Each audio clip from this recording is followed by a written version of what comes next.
Welcome to Sermon Detox number 7, where we clear out religious residue and breathe again. Here's today's detox line. If you're righteous, you don't need forgiveness. That sounds outrageous. Until you realize what forgiveness assumes. Forgiveness is what you give to someone who is still guilty. So if the center of your relationship with God is, I'm forgiven, you'll keep relating to God as the guilty one who got a pass. And that's why so many people live in a loop. Sin, confess, forgiven, repeat.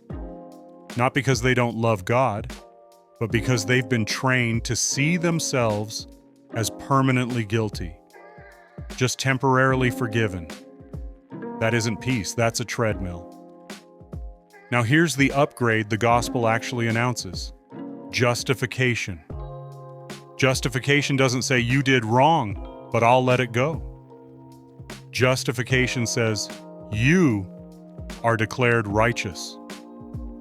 Not by your performance, not by your remorse, not by your consistency, but because God gives you His own righteousness. That's why Romans says no condemnation, not less condemnation when you're behaving, no condemnation.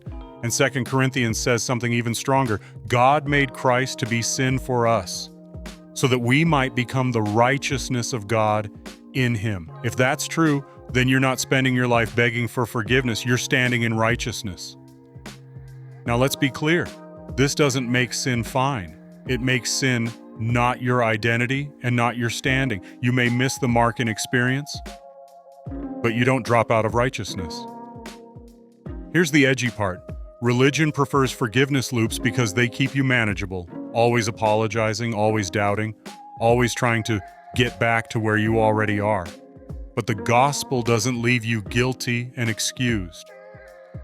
The gospel clears you. So here's the detox. Stop living like a permanently guilty person trying to stay forgiven. You've been constituted righteous, and a righteous person doesn't live on a treadmill. A righteous person can finally rest. If that hit a nerve, it might be residue. See you next time on Sermon Detox.